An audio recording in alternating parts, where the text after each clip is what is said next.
Hello, everyone, and welcome to Church and Main, a podcast for people interested in the intersection of faith, politics, and culture. I'm Dennis Sanders, your host. So today we're going to talk about political polarization from a faith perspective, which might sound like this is nothing new, because if you've heard me on this podcast, you know that this is something that I am concerned about. I've talked about it with several people over the years. And the reason it is something that is kind of at the heart of what I'm about is because it's really affecting every aspect of American society. And that includes the church. One of the persons that is also looking at this and that is also concerned about this is Lura Forcum.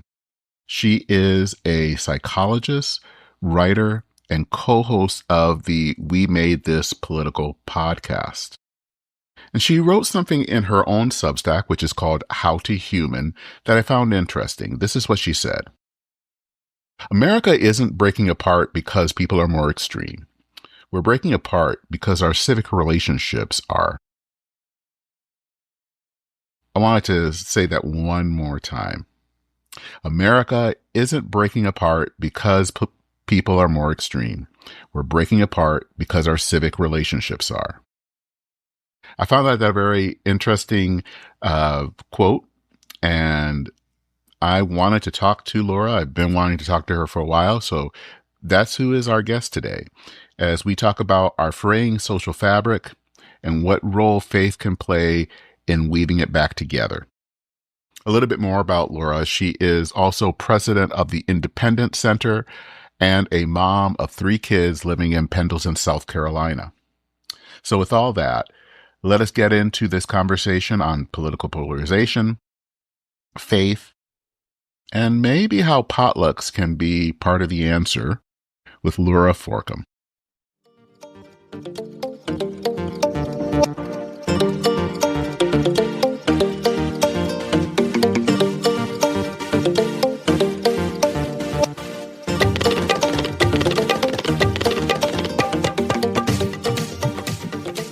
Well, thank you so much for being on today. I wanted to start out by knowing a little bit about who you are, kind of your background. And I know we're going to go more into your faith background, but kind of a little cursory of your faith background as well. Okay. Well, my name is Lura Forcum. I am a writer and researcher. I write a newsletter called How to Human, and I podcast with Lauren Hall, a podcast that's called We Made This Political. And all of my work is around the question of like, what do humans do? How do they work together? And like, what do we look like when we're at our best? And what are the things that we know make us behave in ways that are not healthy? So lately, a lot of that work has been political in the sense, or civic maybe is a better word. I'm really interested in how we get back to having a healthier set of civic relationships, because the big through line in my work has always been public policy and public policy conversations.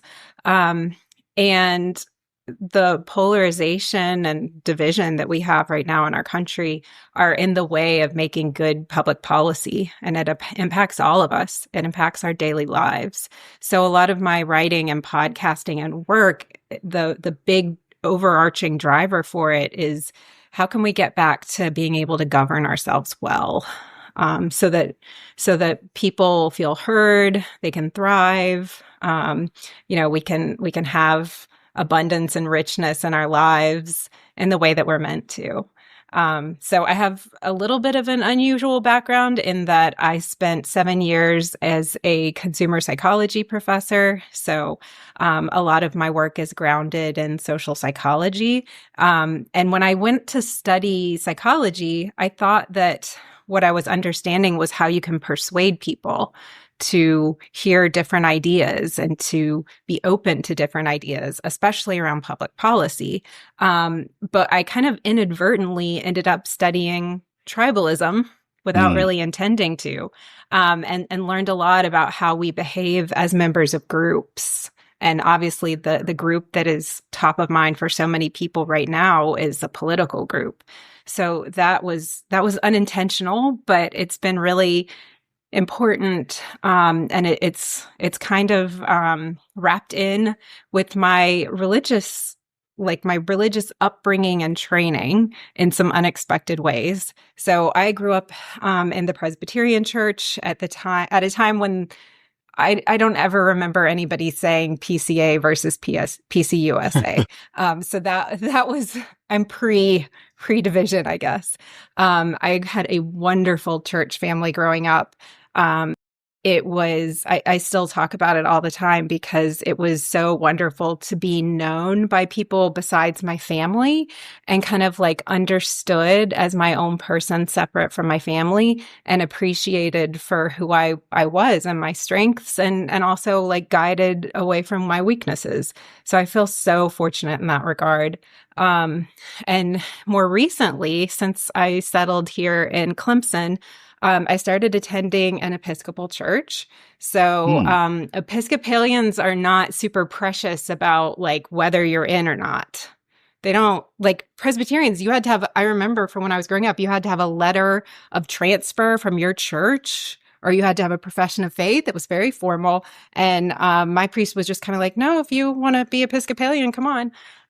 So I know you can be confirmed. I'm not confirmed in the Episcopal Church, but I am I'm very happy member of Holy Trinity Episcopal Church here in Clemson, South Carolina.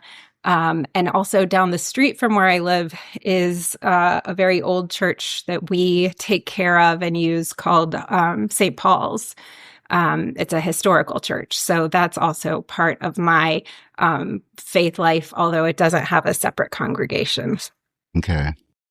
There is something interesting about a minister in the Christian Church Disciples of Christ, and our Hmm. history actually comes out of Presbyterianism.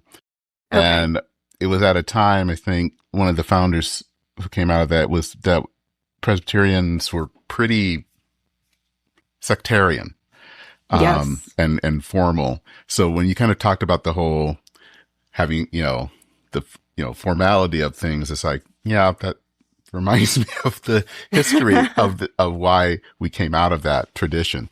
And it's nothing against Presbyterians. I think I've worked with a lot of them and everything, but it was just an interesting fact about, that Hmm. tradition yeah. Yes. So one of the things that I wanted to talk about is how has your faith really influenced your work, especially on things like tribalism? That is a topic that I am interested in and concerned about, especially in the life of our country. Just because I feel, I don't know, it was when I was growing up, there was always disagreement about things. And of course, that's part of, I think, living in a democracy. But it feels like these days our disagreements, well, I would use the word again, are more sectarian and more tribal. And there's very little space for compromise or for even listening to another side. And I know that is very much important to your work. And I'm just always curious, how does your faith inform that? Yeah. I mean, for me, one of the biggest, most um, fundamental, I guess, themes is that tribalism asks us to dehumanize other people. Mm, And if you believe that other people were made in the image of God, then that should be incredibly concerning to you. Anytime we are trying to strip away the humanity of other people, I think that we are engaging in just a grave, grave error. And you know, one of the main reasons that it should concern us, just separate from being a violation of our beliefs as Christians, but it should also concern us because it is the basis for violence. Hmm. When we are in close community and within our in groups, we are incredibly pro-social as human beings. We tend to take care of each other. We tend to understand each other and sort of like do for each other without concern about what we will get back, right? Like that's us at our best selves within our close groups. Um, you can't both be people who are loving and caring and understanding of each other and murder each other. And the way our brains solve this problem is by saying, don't worry, that's not actually a person. They don't mind. It doesn't bother them. And so when you hear somebody being dehumanized, or even kind of weaker versions of dehumanization, like infrahumanization, when you hear this kind of subtle implication that it's okay to harm them, that they're not bothered by that harm, that is leading down a path that is meant to take and to harm and to maim and just to defeat and conquer. So we have kind of non-conscious tendencies to dehumanize people when it's convenient for us. And a lot of my work is about helping people to recognize, like, when am I doing that? What circumstances are inviting me to do that? And what could I do instead? But it is very much, to me, grounded in this understanding that all humans are made in the image of Christ. Often in the Episcopal Church, we call them image bearers. I know Hmm. some other churches have that same tradition. And we also talk about our siblings in baptism, our siblings in Christ. And I think all of that language is really helpful. And it's important. And it's most important for the people that we are least inclined to extend it to. It's very easy to not dehumanize the people who are close to us and that we agree with. Where we need to remind ourselves is for people that we would rather not see as fully human. So that's a huge part of the work that I do and the motivation for it. I think that it. I think if you are sort of rooting your politics in a belief that it's not about the opposite political party. It's Hmm. about what we owe to other people who are also made in the image of God. Hmm. Then how do we navigate difference? And it's not to say that we have to agree at all. I'm not at all saying that we must agree in order to fully recognize their humanity. I'm just saying that we can deal with them and understand them in a slightly different way. What do you think has led us down that road of dehumanization? Because I see this, you know, it's funny that the way that we live these days, because I feel like we live so siloed, we like to think that the other Hmm. side is very dehumanizing.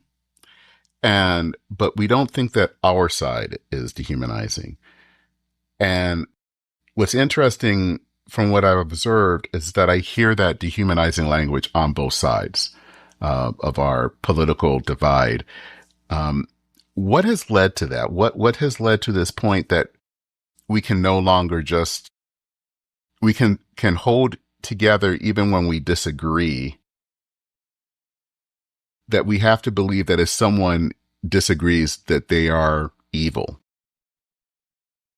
I think this is a human tendency that has been a constant over the course of our history. And I think maybe for a time, Americans especially have been able to convince themselves that they were exceptional in some way, right? That they didn't do the same tribal behavior, maybe like provincial is another word people would use, um, that we were past that and we were beyond that.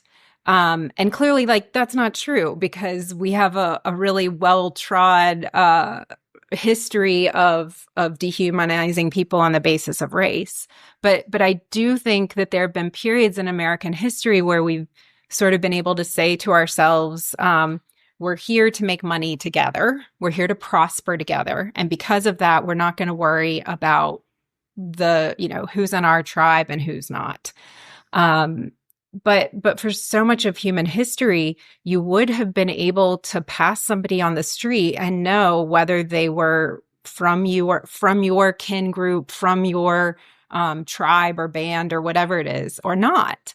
Right. And Americans are unique. I think this is one of the reasons why it can be so beneficial to spend time in other countries, because you can start to see like, oh, this is a place where there is conflict or strife between this country and the neighboring country, right? Or this region and a neighboring region.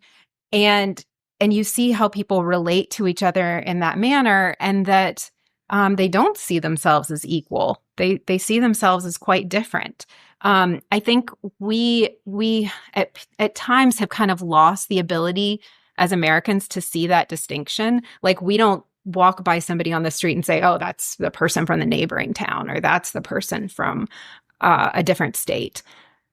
But we are starting to look at them and say, oh, they're probably MAGA. That's probably a Democrat, or a communist, whatever we're calling Democrats these days. And so, it's such an old tendency. And I think we are at our best when we're able to deal with other people on the basis of some degree of trust, warranted trust, earned trust, right? But find structures that allow us to get along with each other and live with each other.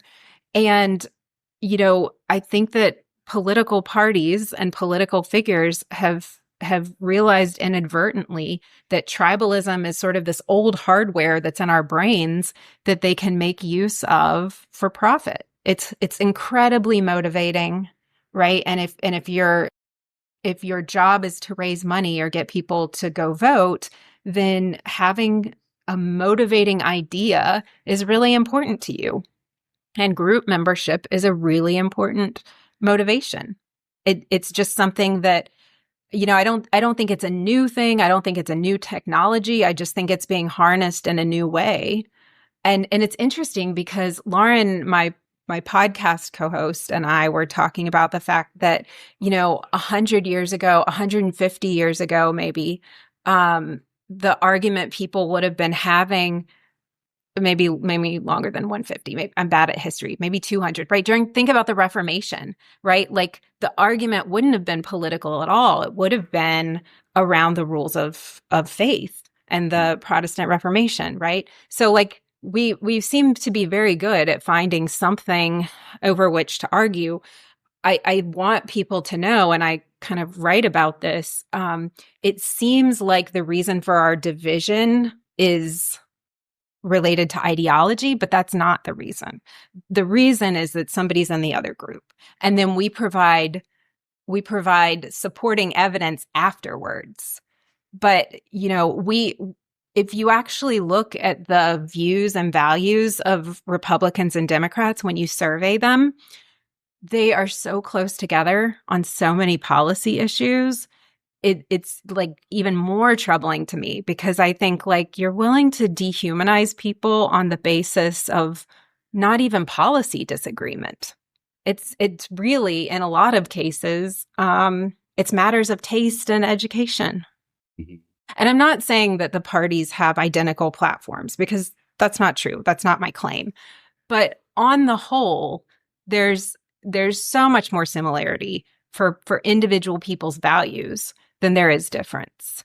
And so that ability to make us despise each other is something that's just old hardware that we have. There are these really interesting experiments in psychology around what's called the minimal group paradigm by a researcher named Tiefel. And what he showed was that he could assign people to groups randomly who had never met each other before, just by giving them like a sticker of a certain color. So there were reds or orange and blue, I think, maybe in the original experiment. And they would give out resources differently based on group membership, even though they had just met these people and they didn't have any reason to think they would interact with each other in the future. So we know like that group tendency, that in-group behavior is really strong. It's really easy to elicit. And right now it just happens to be done around politics. And I think the thing that also is happening, or at least what I've noticed with politics especially, is, well, it's interesting because I think the American system of government, and maybe most systems, but especially in the United States, is built around compromise. It's kind of, people would probably say it's kind of clunky in the way that it works. But the whole point of it is to bring people with disparate interests together to sort out a solution. And that takes time. And I think one of the things that I've noticed especially is that there's a lot, I think you've even said this, that people tend to profit off of disagreement, Mm-hmm. so that even solutions that are possible to issues, people would rather have the argument over Mm-hmm. the issue, over trying to solve it, because there's money to be made, or there's attention to be made. And you know, the issue that comes to mind is immigration. Mm-hmm. A lot of what we're dealing with could be solved if we're willing to hash it out and, you know, put up a compromise. And not everyone's going to be happy about it, but it would solve a lot of what is the issue or problems. But I think that there are people there that rather have the issue, Mm-hmm. which gets people upset, it gets people angry, says the other side is, you know, destroying the country or bringing authoritarianism, whatever it is, instead of how do we solve this? Yes. I think immigration is a great example where it's harming actual people's lives. Exactly. Right? Not just potential immigrants, but people here in this country as well. And the fact that there are lots of policy proposals floating around that would solve these problems for the better, right? Because if we had a guest worker program, we could let people into the country to work and know where they are and collect taxes from their earnings. They would be safer because they would be here legally and be able to seek police assistance or medical assistance when they needed it, right? They're quite marginalized by being, illicit residents of this country in many cases. So there's so many people who are being harmed by our inability to solve this problem. And as you said, to leave it unsolved, because doing so means you can continue to fundraise on this problem, right? And so what that looks like is saying, we need your votes, we need your money because we have to stop the other side from doing whatever, right? Or they pass the bill, but we can reverse it. Now give us money to take it to court, right? Like so it's a path to influence and power as long as it's unsolved. And you know, some of these issues, I think immigration is an example of one where nobody is happy with how things are being done right now, right? Like allowing people to enter the country and then having armed troops go intercept them or ask Americans for proof of their citizenship, right? Like that's not a set of circumstances I think anybody wants to live with. And we're spending really incredible amounts of money on that type of immigration enforcement that would be far better spent, that would actually create value if we apply them to solving the immigration system. I think in a lot of cases, people have the idea that it's quite easy to legally enter this country as an immigrant and that anybody could do it if they wanted to. And I think more people need to understand that it's actually quite difficult to enter this country with permission to work. I'm hearing a lot of examples from people trying to enter the country, even on a student visa or tourist visa from countries like Mexico, that they just can't get a visa. And so, that has implications for all kinds of people. And that kind of gets me to one of my other sort of like faith groundings in the work that I do, which is that it's really hard to understand the impact of a policy from outside, right? Like if you're trying to, I kind of wish everybody could try to enter this country as a non-American so you could see what it's like. I've written before, like I think more people should spend time in jails and prisons. I think you should see what it's like to be on the receiving end of governmental power because it's frightening and you feel powerless, right? And so I say that to say that we we all need to spend more time with these like situations and with the people impacted by them. And the people who have that experience of kind of like presence or just like being with the impacted people, I think they tend to have a much more complex understanding of what the problem is and what solutions might look like. And, so many times in the Bible, I think that the example that we see from Jesus is that he is present with people. And the example for us is not to go and be present and do nothing more, but it starts with presence. Right. And like there's so many places it's a source of like comfort. So in so many places in the Bible where Jesus is saying, I'm with you. And I think this sense of like, well, what if we looked at politics and policy and started with being with the people who are affected? And I think it's so important, not just for policymakers at the federal level, right, to answer questions about immigration, but it's also really important in our communities too. And I just think all the time about like we're actually told to go visit prisons. I guess, hey, maybe that's the basis for my spend more time in prison, right? But like we're commanded to spend time with people who are sick, with people who are in prison, with people who are widowed and alone, and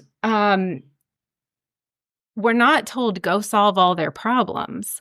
And I think it's so tempting to say like, oh, we can fix this. We can solve this. We know the answer. And so in the work I do around policy, a lot of the time, the question I'm asking is like, well, have you actually talked to the people who are affected? Because a lot of times their understanding of the problem is not what you think it is from looking at the outside. So yeah, that the presence piece to me is like, it's such a big part. And I have to say, you talked earlier about how not solving this issue has led to harming people. I am, I live in Minneapolis, so Yeah. I know what that means. And Yeah. obviously, we just also seen it this past week. And, the cost of not solving this issue does mean harming people. Mm-hmm.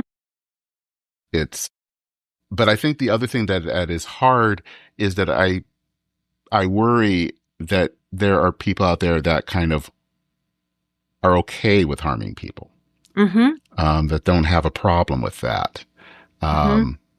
So that's also an issue about our polarization, that Yeah. there seems to be a desire to harm people, which then leads me to think of where this is heading.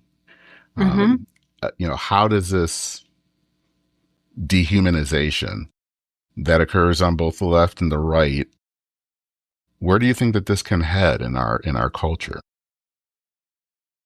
I'm more and more concerned that we will see political violence, honestly. Mm-hmm. I mean, I think we're already seeing the waters tested around what will people tolerate in terms of violence towards citizens, towards residents, towards immigrants. Um, and so kind of, right, like one step is harming outgroup members and seeing if anyone cares. Another step is denying rights to outgroup members to see if anyone cares. And I see a lot of that, even in the conversation around the Alex Pretty shooting, for example, right? Mm. Like, it was remarkable how quickly the people who have also said, you have a Second Amendment right to carry a weapon, then and that you should be able to do so at a protest, kind of retracted that position when it was somebody from the other political side.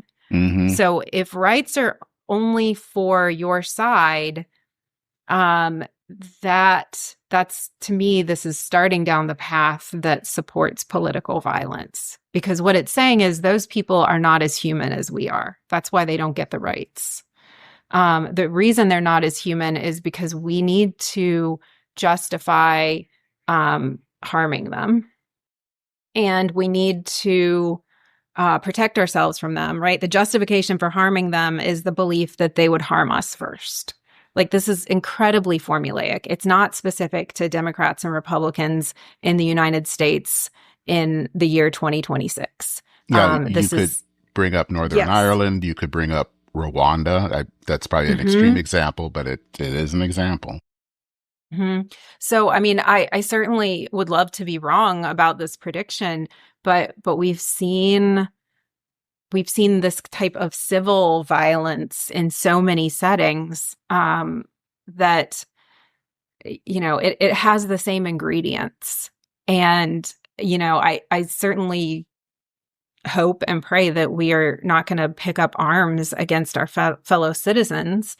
But, I have to say, like, as somebody growing up in the United States, hearing about the Civil War, it was always a mystery to me I understood why people fighting for the Union would have picked up arms and said, I believe in the Union. I'm going to take up arms to defend it. What I didn't understand is, why would people who are not slave owners pick up arms to defend the Confederacy? And I think I understand that now better than I ever have. They were defending things as they were. And we have a strong desire to keep things as they are, a status quo bias. And so my worry is that perhaps we will not see actual open conflict. I hope I'm wrong about that. But I can imagine kind of political violence, election-related violence that is sporadic and more limited in nature around political issues, which, would be a tragedy for this country. So then that leads me to the question of what can be done. Can we turn around? Or are we just headed down this road and have to let it work itself out, which is also somewhat of a scary prospect? I think we can do something. I mean, one of the reasons that I do the writing and podcasting I do is because I think so much of what we're doing in a tribal sense is happening outside our awareness. And we tend to talk about political conflict like if we could just talk nicely to each other or find areas of agreement, everything would be okay. But I think that's kind of like focused on the tip of the iceberg.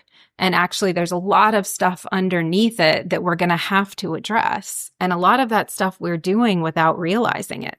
We are policing the views and the language of other people to be able to say, oh, you're not one of us. Like, let me scoot you to the edge. Let me get you outside of the group. And I want people to understand that the reason we are concerned about who is in and out of our group, who belongs in and who doesn't belong, is because groups are the basis for getting resources. So we don't want people in who don't belong, because We don't want them to get resources. But all of this is happening below conscious awareness. So it's sort of like you're working for the tribe, but you don't realize it. So I think like one piece of it has to be starting to understand just how much of these processes are outside of conscious awareness, and then doing something about it gets back to presence, right? Like we have to sit together with people that we disagree with, that we don't like. It certainly helps in faith communities to be able to say, well, no matter how much I dislike them, God loves them. They are made in the image of God. They are infinitely valuable. And, through nothing that they have earned, they just are. They were born that way. They were made that way, right? So that can be a really important basis, but you need some reason to be able to go sit with people and just say, well, I'd never thought about it like that. Could you tell me more? Why does that mean that to you? And I think actually doing it in your community is a really wonderful way to start. We unfortunately, we are quite sorted according to political party, because it flows out of education and class and income level. So it can be hard to find people who are different from you, depending on where you live. But I think, being engaged in your community, being connected to your neighbors is at least one way of starting to understand that there is no prototypical Republican who holds all of the views that you've attributed to them. There's no prototypical Democrat, right? Who is the platonic ideal of a Democrat in all the regards, right? Like they're just people who have some beliefs and honestly probably have beliefs that surprise you. That's one of the things that I think is really wonderful about being in connection with people that they're not your family, right? They're not your chosen friends. They're the people that you find yourself among, and you talk to them and you learn things that are incredible about them. They have incredible life stories. They have really improbable combinations of beliefs, right? They are pro-immigration, and they also are, whatever, gun proponents, right? Or they are hunters, but they're in favor of strict gun control, right? Like you meet these people all the time, and you don't know their stories unless you are there with them and you can ask them and learn something about them. So I guess my advice is go encounter somebody who isn't like you, and kind of see where your assumptions are wrong. Well, that is something I've always enjoyed doing, is trying to find out what makes people, as I've said to another person interviewing, what makes them odd, what makes them not fit. Because that is interesting. And you're also then focusing on that person. You're not focusing on whatever the label is that has been given to them. And I think that is so important these days, because too often everyone just looks at a label or looks at what letter, R or D is behind their name. Are they red or are they blue? And not who that person is. And I think the thing, as you said earlier, about being created in the image of God, is that God creates us as a unique people, as a unique creations. And so there needs to be more of a curiosity of how are these people unique creations. Mm-hmm. Yeah. So, one of the things that I wanted to talk to you about is, because you live in South Carolina, was the passing of Senator Lindsey Graham. And I wanted to get your opinions on this, because I noticed something fascinating about how people were talking about him. And there were two different discussions. There were journalists and politicians who would always remember things about what they knew about him. And how he worked on certain issues, or how they traveled with him to Ukraine, or things to that extent. Um, and what was interesting is that they actually knew him and who Mm-hmm. he was, all of the idiosyncrasies, all of everything. And then there were people who didn't really know him as well, who were maybe more pundits or things. And their opinions were not as charitable. Mm-hmm. It was just a fascinating thing to see those two different ways of looking at him. And, and that's not to say that there wasn't disagreement with his views, or even some of his choices. I mean, I have had disagreement with some of his choices, but there was one side, I think, focused on him as a human being with all of the kind of idiosyncrasies and weirdness. And then the other one, it was more of a caricature Mm-hmm. of who he was. And so I just wanted to get your views on that, and your views on who he was as a politician, and especially in your talk about polarization and all. Yeah. So it's funny actually. Lindsey Graham he was born in the neighboring county to Hmm. where I live. I'm here in Pendleton, South Carolina. And I guess kind of ironically, this is a tiny town of like 3,500 people. Okay. The square is just a block away from me, and he had his constituent office on the town square, Wow. his Okay. local upstate constituent office. So like he was around. I saw him once or twice at trivia night across the street from me. Huh. And when he was here in town, he stayed down the street at a home of some folks who were personal friends of his. So I don't know him.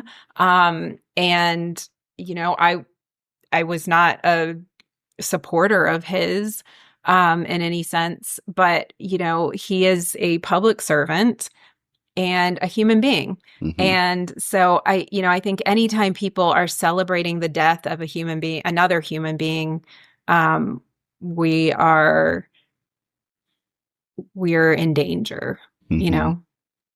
know, and just in the orientation of our own heart, right? We should not be celebrating the deaths of other people. It's always a tragedy, though, in almost any circumstance.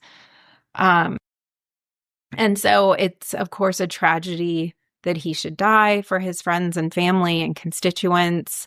Um, and it can both be true that it is tragic for someone to die and be true that you disagree with their policy preferences. Um, and so I think you're exactly right that there's this kind of problem of like distance, right? Because distance is what allows you to tell a really simplistic story that says he is nothing but a caricature of his sexuality and Republican voting preferences and hypocrisy on that matter, right? But if you actually know him, then you know there's far more to him than that. And anybody could tell a story about any one of us that is caricatured and extreme and misleading. But we're also more complex than that caricature. And I think the other thing is, you know, there's a big influence on me spiritually is the writer Madeline L'Engle and Mm. some of the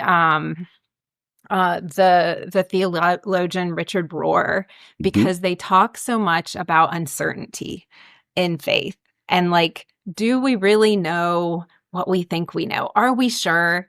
The people in the Bible who are sure are not being shown in a great light. Their certainty is usually a problem. And so I think like some humility would tell any of us that we have our intentions and we're doing what we think is right in most cases, but we're probably wrong. We probably get it wrong. And we do things we don't intend. And the things we do intend, we do for the wrong reasons, because we're fallen and just, you know, it is our nature. And so I think the thing that you should say or think about any public servant is they had their reasons for what they did, and you know they may have been wrong, and we may be wrong. But that kind of willingness to take uncertainty and faith and say, well, this is what I think, but I'm open to the possibility that I'm wrong or that there are other ways of looking at this. Just having humility, I think, is incredibly important, and it should, it should color how we think about elected officials too. They're not angels. They are, even if they're on our side, right? And the unfortunate thing about tribalism is that it tells us to treat our side like we're all infallible, right? Like Mm-hmm. the elected officials of our side are moral pillars and exemplars, and very few of them are. And so we need to be able to have serious conversations about whether somebody is upholding the principles that they've espoused, right? And so it's just unhelpful, I think, to have these all or nothing sort of like Lindsey Graham was the worst person in the world. Lindsey Graham was a saint among men, right? It's just we're all complicated and messy in this way. We could do with a lot less certainty. Where do you think that the church can play a role in trying to help people see each other and especially see people who they disagree with as fellow humans? Um, and the reason I ask this also is because sometimes the church hasn't always played that role, Mm-hmm. and isn't playing that role today. But how can it do that? Oh, that's such a wonderful question. Um, I feel very fortunate. Our church does a lot of it. We raise food in the garden to donate to the food pantry in our area. There's a big emphasis on charitable support, and I think it's really admirable. Um, I think about this a lot because I'm also actually like around the corner from an AME church. It's like on my street.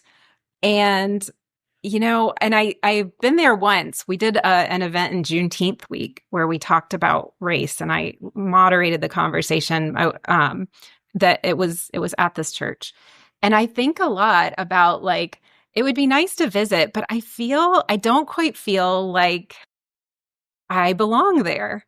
And so like I have this kind of I don't know how we get out of these bubbles, because I have this one feeling that's like I appreciate what my church does to support, right? Like to live out its mission of being the hands of Christ in the world, right?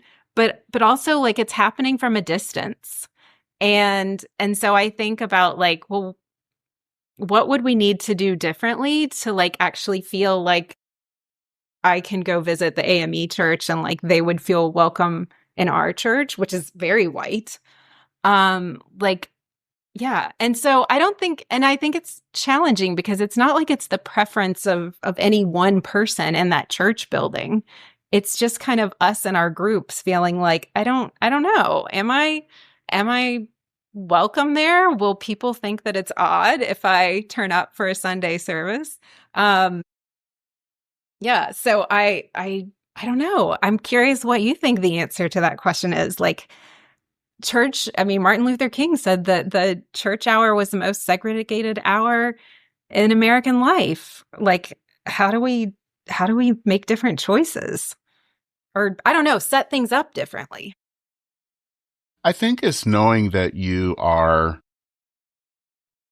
there to, that you're a fellow traveler, and to just trust and believe that you are welcomed and belong there, and to know that. Um, I think I do that. I think about that from the reversed, as Hmm. someone who's Black that goes into, and I do go into a lot of predominantly white churches. Um, And of course, the question that always comes up is, how will I be received? Mm-hmm. And I think you also just have to kind of trust that you will be. And, Mm-hmm. if you're not, well, that was a bad experience, and chalk that up and don't do Move that on. again. But to know that you'll be, to trust that there are people there. And I think, especially in our world, there are a lot more people out there that I think are more willing to welcome people than not. Mm-hmm. And just to know that, and to trust in that. Mm-hmm. That's kind of how I would go with it. Yeah. Yeah. I think when the other thing is when we have a problem to solve, I think it's so much easier to get together, to actually, if we have a reason for gathering.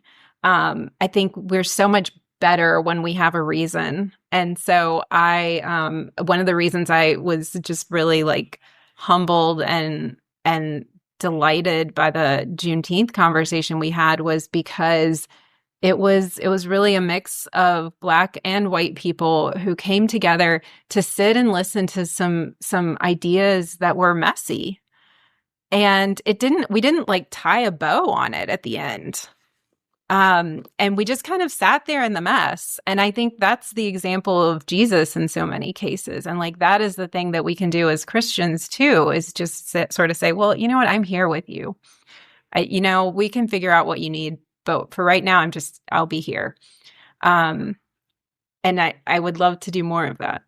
And I think that that's important. I think part of our culture fears the messiness, because we Mm-hmm. think that it has to be all neat and tied up in a bow. And it's like, I think inclusion or diversity is always going to be messy. Mm-hmm. We're a nation of 340 million people, and a very diverse nation. And it's just going to be messy. It's not going to be neat. It's going to be kind of us working together, and it's not necessarily all going to be immediately kumbaya, but it's working towards that. And I think that's what's the thing that matters, is Mm-hmm. that trying to work together. Um, I don't think that when, like, Martin Luther King talked about the beloved community, that it was like all perfect. Um, Uh-huh. Communities are not perfect. Right. There's going to be disagreement. There's going to be hard times. Um, but the important part of that is that it's a community, that people are together, and that it is beloved, and it's beloved by God. That's what matters. Yeah, exactly. That it doesn't have to be, we don't have to all be in agreement. We don't have to be the same, Hmm. in order to be in community with each other. And I think that can be one of the things that's really beautiful about something with sort of like closed edges, the way churches are and the way communities can be sometimes, is because like one of the things you get from that is like, well, I'm not crazy about her, but like she's one of us, right? Like we're stuck with her. And so how do we live together when we don't, our first inclination or our first option is not to like leave so that we can find a better place, right? That it is that you can look at somebody who's not your favorite person and say, well, yeah, that's just who that person is. Um, like there's this kind of I would hope our goal in creating the beloved community is to be able to be who we really are and be accepted for it, even if it's not, even if it's not everybody's first choice, and we sometimes rub people the wrong way a little bit. Hmm. Um, you know, Yeah, I think that is what is needed. I think too much of our culture, and I think this kind of gets back to the polarization, is that we want everything to be neat and tidy. That leads to bad places. I mean, hmm it just yes, does. And history has told us that, showed us that when you want everything neat and tidy, when you don't, or when you're afraid of disagreement, that way lies madness. And Hmm. it's bad. Yeah, and the disagreement is still there. It's just not allowed to be expressed, right? So it's all Mm-mm. below the surface and it bubbles up eventually in ways that are really counterproductive. Um, so yeah, I think the messiness is just who we are as humans. And I don't know why we've sort of in recent years become so concerned with it's interesting. It's almost like we feel safer online because Mm. we can, with that distance, we can make all the attributions that we'd like to about what somebody is actually like. But in real life, you're confronted with the fact that there are good things about this person and less good things. They're more complicated. You can't assume that you know all of their views because they're more You don't. complicated than you thought. Yeah. And that sort of like certainty again, right? That like, oh, I know who this person is. I know if they're good or bad. Um, right. Like that is a really unhealthy sort of need. I guess that's a universal human need, but it stops us from being in community with each other when Mm. we need a ruling on everybody, as opposed to just saying, oh no, we're just going to be here together. Mm-hmm. Where do you think, if we were looking 5 years into the future, where do you find, where do you think that will be as a nation in the near future? Do you think that there are signs of hope, or do you think it's a more darker future? I'm hopeful. I try not to be Pollyannish, but I am hopeful. I think there are a lot of people doing a lot of work around the question of how do we make communities healthier?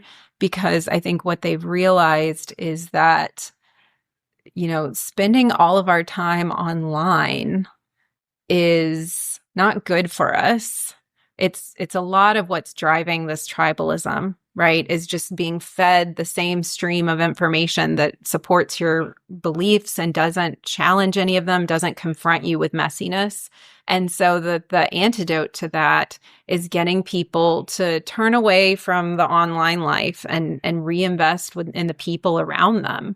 And that also means turning away from this attention on what is happening with the federal government and turning to something you can influence, which is your local community. You can't influence anything happening in Congress or the White House unless Mm-hmm. you have, millions of dollars at your disposal. So, what you can influence is your town council and your school board. You can go to committee hearings. You can have dinner with your neighbors and call on them when you need help and help them when they need help.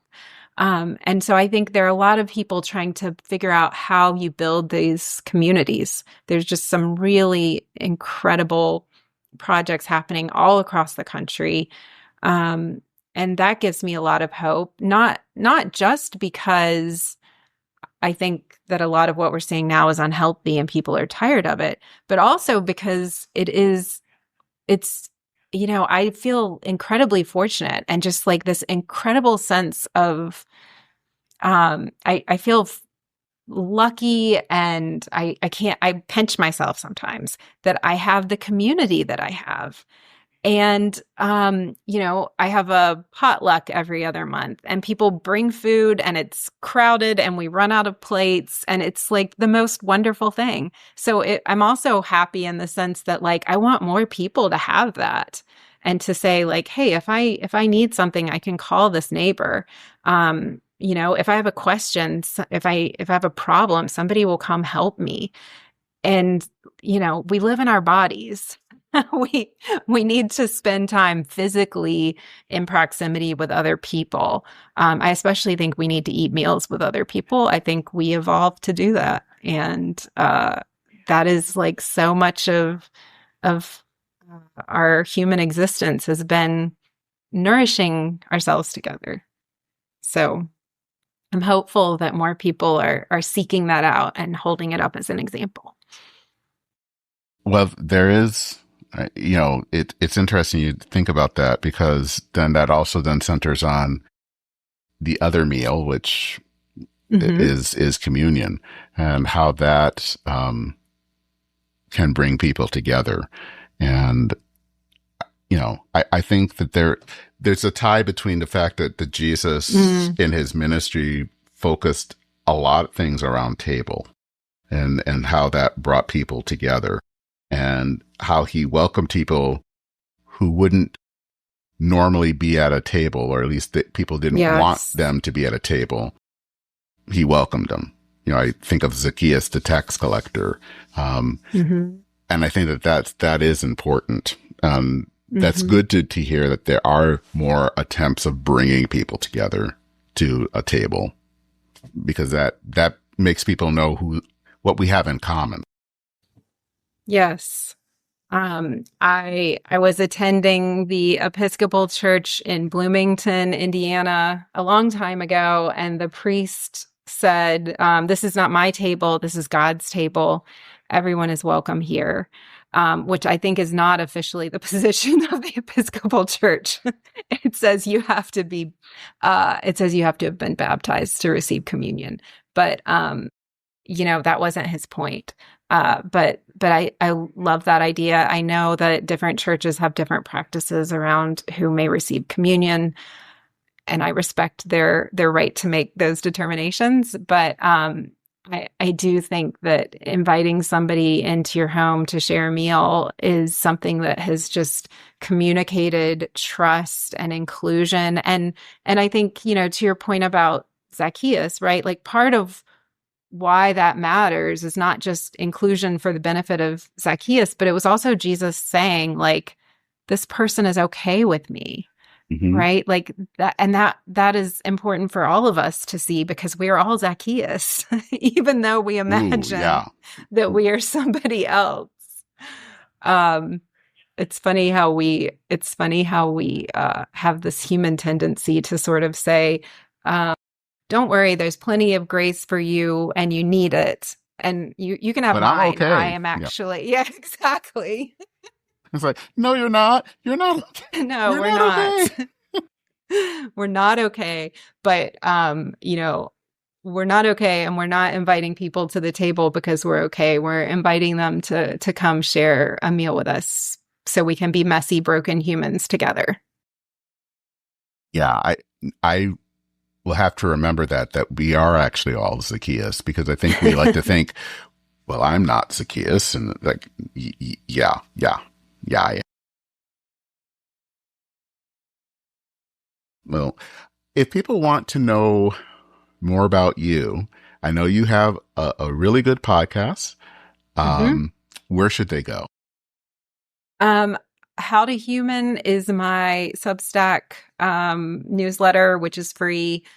So is the how we made this political podcast. If you are not a Substack user, my newsletter is also on LinkedIn, and Hmm. so you can find me there and sign up there. It's also free, but if you don't want one more social media platform to track, you can find me there as well. All right. Well, Laura, thank you so much for joining me in a conversation that I think really explains kind of the stakes that we're in, but also maybe the hope that we can find as well. So thank you so much. Yes. Thank you, Dennis.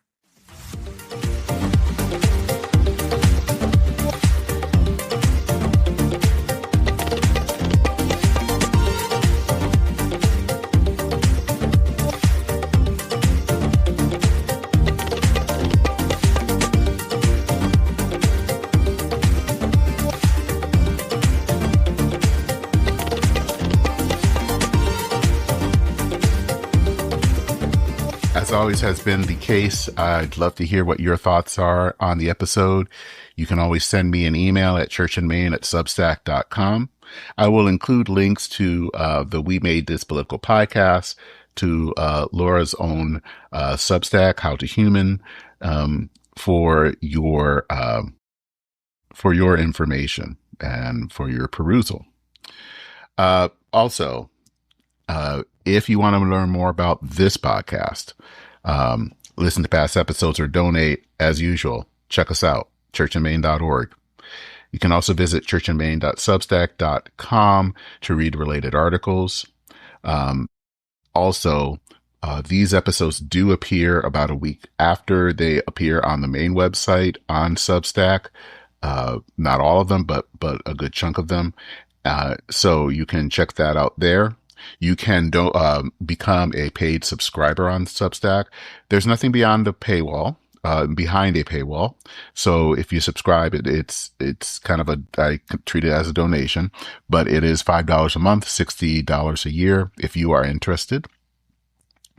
I would also hope that you would consider subscribing to the podcast in your favorite podcast app. Consider leaving a rating or a review that helps others find this podcast. You can also check us out on YouTube. We do have short videos that are on there, shorts as they call them, on YouTube, and some videos that are a little bit longer clips from the interviews that I've had. And you can go to youtube.com /Church and Main podcast to learn more. That is it for this episode of Church and Main. A reminder that during the month of August, there will be no new episodes. That will be my annual August break, but we will be back with new episodes come September. So again, that is it for this episode of Church and Main. I'm Dennis Sanders, your host. Thank you so much for listening. Take care, everyone. Godspeed, and I will see you very soon.